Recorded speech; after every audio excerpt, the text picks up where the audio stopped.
Olá, irmão, olá, irmã. Sejam bem-vindos ao que será o primeiro episódio de um programa que quero colocar nesse canal chamado Segunda Leitura, que vai falar um pouco dos temas da atualidade, não necessariamente as últimas notícias, embora hoje seja algo que está em todos os jornais, todos os sites de notícias, nos WhatsApp, Twitter e tudo mais.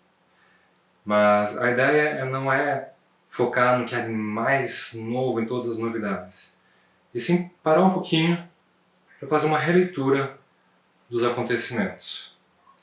Eu não esperava começar tão cedo assim a fazer isso, mas esse conflito entre o Irã e os Estados Unidos acaba me forçando a isso. Pois bem, vamos falar um pouco sobre esse conflito. Eu não vou dizer aqui o que vai acontecer no futuro. Eu não sou adivinho, não sou futurólogo, eu sou historiador, então vou falar sobre o que já aconteceu. Vou começar de onde vem essa rivalidade toda, não é de hoje. Começou lá em 1979, quando os Estados Unidos, quando o Irã depôs o Shah Reza Pahlavi, uma revolução islâmica, xiita, e logo em seguida houve uma invasão de estudantes à embaixada americana em Teherã, e, enfim, isso azedou completamente a relação entre os países, inclusive porque o governo que foi deposto do Shah era um governo pró-americano. Já era fruto de um golpe de Estado que havia sido patrocinado pelo governo dos Estados Unidos. Então, os Estados Unidos abominaram essa situação, isso ainda redundou na invasão da embaixada americana, que ficou mais de um ano com reféns americanos lá dentro, uma situação terrível, e que fez com que o Irã e os Estados Unidos nunca mais tivessem uma relação amistosa. No meio tempo, de 79 para cá, houve períodos de maior aproximação e de menor aproximação, de maior hostilidade. Um período de maior aproximação foi na época do escândalo do Irã-Contras, em que, de uma maneira ilegal, criminosa mesmo, alguns agentes do alto escalão do governo americano venderam armas para o Irã e, com isso, financiaram os Contras da Nicarágua, que lutavam contra o governo sandinista. Depois disso, a gente sabe que não teve muito período de boa relação entre eles. O mais recente foi justamente no governo Barack Obama, quando houve aquele acordo nuclear que o Donald Trump acabou com ele, e sem que o Irã tenha dado motivo. A Agência Internacional de Energia Atômica fez um relatório demonstrando que o Irã não havia descumprido os termos do acordo, mas o Trump dizia que era um acordo ruim e que ele ia conseguir coisa melhor com sanções. As sanções estão até hoje cada vez mais duras. E o Irã está progredindo na tecnologia militar e inclusive já começou a enriquecer materiais radioativos além do que poderia nos termos do acordo. O que é o Iraque hoje? O Iraque de hoje vem do Iraque de Saddam Hussein, que foi um governo que os Estados Unidos apoiou contra o Irã nos anos 80. O Brasil também vendeu armas para o Iraque nos anos 80 contra o Irã. E ele era governado até então pelo Saddam Hussein, do partido Ba'ath, que é um partido pan-arabista que quer juntar todos os árabes, independente de sunita ou xiita, ou alauíta, ou qual for a religião, mas criar uma união dos países árabes para fazer frente às potências fora do mundo árabe. O Saddam Hussein ele era sunita, num país, o Iraque, de maioria xiita. Quando os Estados Unidos derrubaram o Saddam Hussein, deram espaço, por exemplo, para o surgimento do Estado Islâmico, que surgiu inicialmente como Al-Qaeda no Iraque. E tinha muitos antigos oficiais do exército do Saddam Hussein que, tendo visto seu grupo ser alijado, seu grupo religioso ser alijado do poder no Iraque, e posto de lado mesmo pelo governo que veio depois disso, inclusive por causa do apoio americano, acabaram formando milícias rebeldes que lutavam contra esse governo tido como títere. Já a Síria, que também precisamos tratar da Síria nesse caso, é um país de maioria sunita, governado por um alauíta, o Bashar al-Assad, que é uma ramificação dos xiitas, e também do Partido Baath. Então ele tem essa visão mais secular, não é uma visão, é um arabismo, né, um foco na etnia, no povo árabe, na língua árabe e tudo mais, mas é um foco mais secular. O que aconteceu? Em 2011, já vai fazer 9 anos, portanto, naquela onda de rebeliões de países árabes, chamada erroneamente de Primavera Árabe, os Estados Unidos, Israel, a Arábia Saudita, a Turquia apoiaram grupos rebeldes sunitas, que são a maioria na Síria, os sunitas, que foram rapidamente tomados pelos ramos mais radicais do sunismo. Existem várias interpretações dos livros sagrados sunitas, mas esse ramo, os wahhabitas ou salafistas, que são o ramo do Estado Islâmico, eles rapidamente tomaram conta da rebelião, seja pela Al-Qaeda na Síria, que hoje é chamada pela sigla HTS, é uma coisa também na Síria, não sei exatamente em árabe como que fala isso. Essa rebelião sunita foi tomada pelos salafistas, como por exemplo a revolta dos sunitas no Iraque foi tomada por um ramo salafista que se tornou depois o Estado Islâmico. Nós sabemos muito bem o que é, não preciso nem falar. E que chegou também na Síria.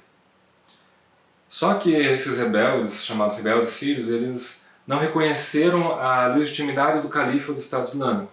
Então eles permaneceram como um grupo à parte. Mas aquela região de Idlib que eu falei no dia 1º,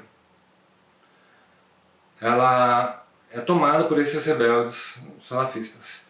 É o bastião, hoje, desses rebeldes, além de uma região mais ao norte, ocupada pela Turquia e por rebeldes, e outra região no noroeste, em que a Turquia, junto com esses rebeldes, afastou os curdos e os cristãos da fronteira com a Turquia. Sobre os cristãos, lá na Síria, quem apoia os cristãos, e a mesma coisa no Iraque, é muito parecido. Os governos locais, o governo Bashar al-Assad, o governo do Iraque, eles tiveram um papel fundamental para que os cristãos pudessem continuar na Síria, voltar às suas casas. Inclusive eu tenho aqui em casa, posso até falar dele em outro episódio, outro momento, um diário muito interessante de uma menina cristã que morava em Alepo, o Diário de Miriam, da editora, eu vou ficar devendo o nome da editora, mas o Diário de Miriam, procura na internet, é um livro excelente, mas muito triste, porque conta uma história real da guerra na Síria, uma menina cristã que, enfim, leiam o livro que vocês vão saber como é essa guerra. Quem está ao lado dos cristãos, portanto? O governo sírio e o governo iraquiano e os curdos. Os curdos, eles são apoiados pelos Estados Unidos também, tanto quanto os rebeldes sunitas, que são essencialmente esse ramo do sunismo. Então a atitude dos Estados Unidos nessas duas guerras é ambígua em relação aos cristãos. Por um lado, eles apoiaram aqueles que lutavam contra o Estado Islâmico. Por outro lado, eles apoiam até hoje esses rebeldes sírios, que não diferem em nada do Estado Islâmico, exceto porque não reconheceram lá o califa Bagdade. Pois bem, e essa pessoa que eles mataram no aeroporto de Bagdá ontem à noite? Até ontem à noite, quando eu vi as primeiras notícias, pensei, não pode ter sido os Estados Unidos, vamos esperar o que vai acontecer. Mas foram os Estados Unidos e o alvo era o Qassem Soleimani. Ele era o comandante da principal força iraniana no Iraque e na Síria, porque os governos do Iraque e da Síria pediram ajuda para o aliado iraniano. Lembre que o Iraque passou para as mãos dos xiitas, que tem no Irã a sua grande liderança espiritual, e a Síria era governada por Bashar al-Assad, que é um alauíta, que é considerado um ramo dessa vertente do islamismo, que são os xiitas.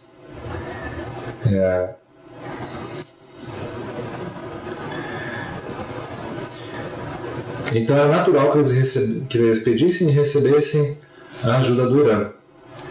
A Síria também recebeu uma ajuda fundamental da Rússia, que foi que realmente virou o jogo ali, mudou o curso da guerra completamente em favor do governo sírio e contra os rebeldes sunitas salafistas. Foi assim que Qassem Soleimani passou a combater aqueles que eram inimigos dos cristãos na Síria, porque o Estado Islâmico era inimigo dos cristãos. Os rebeldes salafistas, embora não haja notícias de tantas atrocidades tão grandes quanto a do Estado Islâmico, eles também não são uma força nem um pouco confiável. Na verdade, eles também perseguiam os cristãos, embora não fizessem vídeos de matanças ou coisas assim que chegassem a nos aterrorizar da mesma maneira que o Estado Islâmico. Aquele livro que eu citei para vocês, o Diário de Miriam, aliás, está aqui, aproveitei que a câmera ficou sem bateria, peguei ele, da editora TechSide, vale muito a pena ler. Mostra muito bem que, de repente, aqueles vizinhos sunitas viraram inimigos. De repente, eles perseguiram os cristãos que tiveram que fugir deles. Uma coisa terrível essa guerra. E Qassem Soleimani passou a combater essas pessoas. Então, assim, isso não é uma apologia do Qassem Soleimani, mas é preciso reconhecer que a ajuda do Irã, liderado pelo Soleimani, foi importantíssima para a defesa dos cristãos no Iraque e na Síria, junto com os curdos, junto com os russos. E sim, os Estados Unidos também apoiaram os curdos, mas por outro lado também apoiaram os rebeldes que perseguiam cristãos. E a grande questão acaba sendo que a gente pensa: o que vai acontecer agora com o mundo? Assim, como eu disse no início, eu não sou futurologista, eu sou historiador, lido com o passado. Mas por outro lado, tudo indica que, vendo o desenvolvimento militar do Irã recente, o desenvolvimento de tecnologias próprias do Irã, vendo, por exemplo, que o Irã não tem tido medo de reagir às agressões que são feitas, por exemplo, quando a Grã-Bretanha unilateralmente reteve um navio petroleiro em Gibraltar, no mar Mediterrâneo, o Irã reteve um navio britânico nas águas do Irã, naquela região do Estreito de Hormuz. O Irã teve medo de, por exemplo, abater um drone que estava ali na beirada do espaço aéreo controlado pelo Irã. Claro, os Estados Unidos dizem que não chegou a entrar, o Irã diz que chegou a entrar, é muito difícil saber quem realmente está certo nisso. Mas o importante é a gente ver isso. O Irã não teve medo de retaliar, não teve medo de dizer: eu estou aqui, eu tenho minhas armas antiaéreas e vocês não vão escapar ilesos se tentarem atacar. Foi esse o recado do Irã. Então, assim, não interessa para os Estados Unidos, a gente espera que não interesse para os Estados Unidos, uma guerra direta e de larga escala contra o Irã. Porém, é possível chegar a isso se essa escalada de violência não for contida. E até o momento não surgiu quem possa conter essa escalada. Porque, veja bem, começou com um paramilitar americano sendo morto por um foguete e se atribuiu esse ataque aos xiitas, a uma milícia xiita apoiada pelo Irã. Em resposta a isso, mas não em defesa dos seus próprios cidadãos, dos seus militares, dos paramilitares, mas como uma resposta, uma vingança do Estado, os Estados Unidos mataram 25 militares iranianos e feriram mais de 50 no Iraque e na Síria.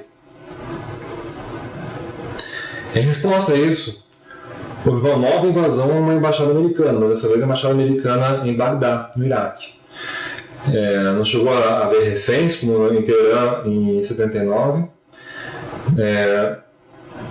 Eles não passaram da entrada do edifício, eles ficaram do lado de fora, mas já no território da embaixada americana, atearam fogo em algumas coisas, gritaram muito. E depois, quando a liderança deles disse: o nosso recado já foi dado, eles saíram. Em resposta a isso, os Estados Unidos mataram o principal comandante militar do Irã, no Iraque e na Síria, e o principal comandante das milícias xiitas no Iraque. Vemos uma escalada, assim, sinceramente, sem precedentes nessa guerra. Nós já vimos outros ataques unilaterais, a gente já viu outras vinganças de Estado, a gente já viu outras desculpas serem dadas para lançar mísseis, mas nessa escala nós não vimos. Não é possível predizer aonde vai parar, embora eu pessoalmente ache que vai parar antes de uma guerra em larga escala, mas eu não vou adivinhar o futuro. Agora, o que nós devemos fazer, como nós devemos agir em relação a isso? Em primeiro lugar, como cidadãos, nós devemos escolher governos. Nosso vai demorar ainda 3 anos para serem trocados. Mas nós devemos escolher governos que queiram a paz. Eu não acho que o Bolsonaro vai mandar tropas para o Irã, mas eu não duvido que ele tenha alguma participação numa ação que Deus queira não ocorra, como a ditadura militar participou da invasão chancelada pela OEA, pelos Estados Americanos, contra a República Dominicana, em 65, quase como um agradecimento pelo golpe apoiado pelos Estados Unidos. Portanto, nós também devemos dizer: nós não queremos a guerra. Seja aqui no Brasil, a gente tem que dizer isso. Se você está nos Estados Unidos, se você está em Portugal, se você está em qualquer parte do mundo, nós temos que dizer: nós não queremos guerra. Mas mais do que isso, se você é um cristão, uma cristã, o principal é confiar em Deus e pedir para Deus, para acalmar esses ânimos, para trazer a paz, para que Deus dê a sua paz, que não é uma paz de armas, que não é uma paz de imposições, uma paz de violência, que é uma paz de verdadeira liberdade, de verdadeira libertação de todas as pessoas. Porque a paz que Deus quer para a gente não é uma paz em que uma nação domina a outra, em que umas pessoas dominam as outras, com violência, com armas. Então devemos rezar a Deus, pedir para Deus: nos dá a vossa paz. Na missa, aliás, toda vez a gente diz: Cordeiro de Deus, tirais o pecado do mundo, dai-nos a paz. É isso que deve ser o nosso pedido. A nossa fé deve estar em Deus, e não em políticos que vão decidir pela paz ou pela guerra, não em países que vão entrar em guerra ou vão promover a paz. É em Deus que está a nossa confiança. Então é Ele a quem nós devemos recorrer. Que Deus nos proteja e nos abençoe. Amém.